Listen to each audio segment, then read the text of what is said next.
Jeremy was kind enough to share this with me, and it brought back some memories because of the when I was teaching some of the things that were were fairly typical to do with students. But I think that the reason I like some of these activities to do with students is that because they're always successful. I feel like they go over well, and so we're just gonna go down and look. This is a website from this is a blog from TCEA, and there's a lot of great things in here that you could just grab one of them if you're interested in doing one of these. And even if you've already started the school year and you've got your first group of classes, maybe you already did some icebreakers, that's totally fine. One of the things that we realize is that depending on what you teach, you're always going to have new groups of students. So whether you use it immediately or you save it for later, a new semester or quarter or anything like that, these are some good activities. So looking at these, the very first one, so a lot of people are probably familiar with, but the classroom scavenger hunt. um, it's a really good way to get students used to their surroundings. This one is, I would say, a little bit more geared towards elementary. So in its structure, not that you couldn't do this with middle school, high school. You might just change what is part of the scavenger hunt items, depending on what your goal is. But in a general sense, the classroom scavenger hunt, it's a fun activity. You could have students do it on their own. They could pair up with a partner and try to find the different things that are there.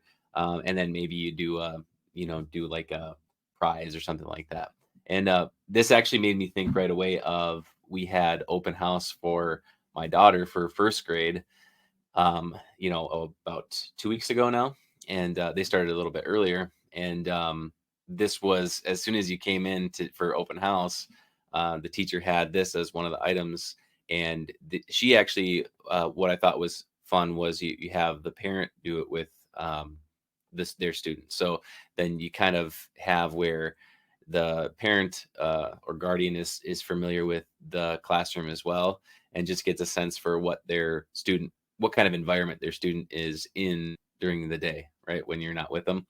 And so this is obviously something that you could change to tailor to whatever you would like, but I think this one like kind of stands the test of time. It's a, it's a good activity.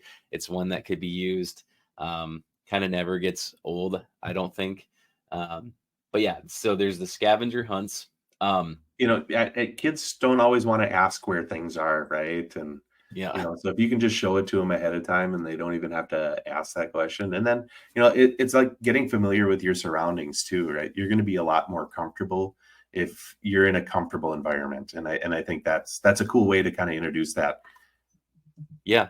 And it gets them off to some of the stuff that's on the scavenger hunt too. It gets them off in the direction of like the routines that they might have. So for example, like I mentioned, my daughter, one of the things was they have a work turn-in area, but then they also have their own like cubby mailbox things for take home and stuff like that.